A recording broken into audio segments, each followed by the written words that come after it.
Hello everyone, তো তোমরা সবাই কেমন আছো? আশা করছি তোমরা সকলে খুব ভালো আছো, সুস্থ আছো। আর আমিও কিন্তু বেশ ভালো আছি।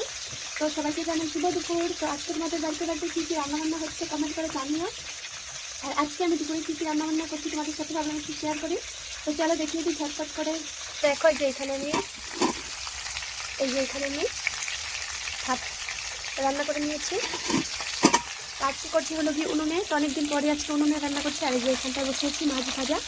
তো আজকে এই মাছগুলো মারা হয়েছে আমাদের পুকুর থেকে বাড়ি। মাছগুলো ভীষণ বড় বড় ছিল, তো দেখতে পাচ্ছে। এরকম পুকুরের মাছ খেতে বেশ ভালো লাগে। তো আজকে মারা হয়েছে বাড়ি পুকুর থেকে মাছগুলো মেরে এনেছে বাবু।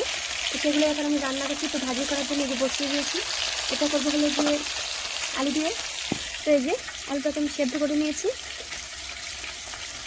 আর এখানে এটা করবো আলু দিয়ে মাছের ঝোল। আর এই যে এখানে আছে হলো গিয়ে ছোটো পুঁটি মাছ। তো এগুলো দিয়ে করবো হলো গিয়ে এই যে বলে, তো এটা করবো লাফা শাকের ঝোল মাছ দিয়ে।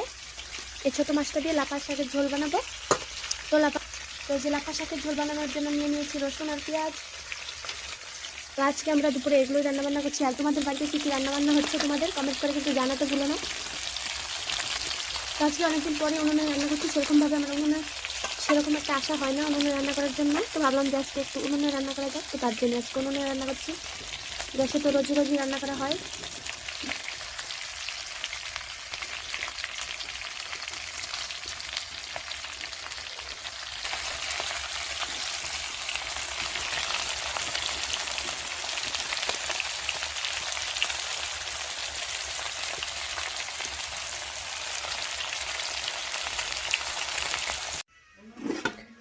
তো এই যে পুরো রান্না কমপ্লিট।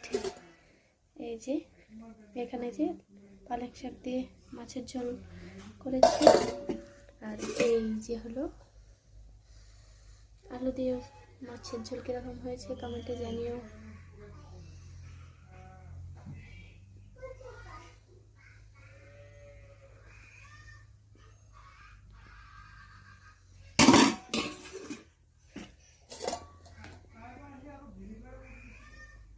তোমাদেরকে তো দেখিয়ে দিলাম যে আজকে আমি কী কী রান্নাবান্না করছি। তো আজকে বেশি কিছু রান্না করবো না, কারণ রোজ রোজ এত রান্না করতে ভালো লাগে না। তো আজকে মাত্র দুটো পাতি করবো। আর তোমরা কী কী রান্নাবান্না করলে রাখবে কমেন্ট করে কিছু জানিও। তাহলে ভাই সবাই ভালো থাকো, সুস্থ থাকো।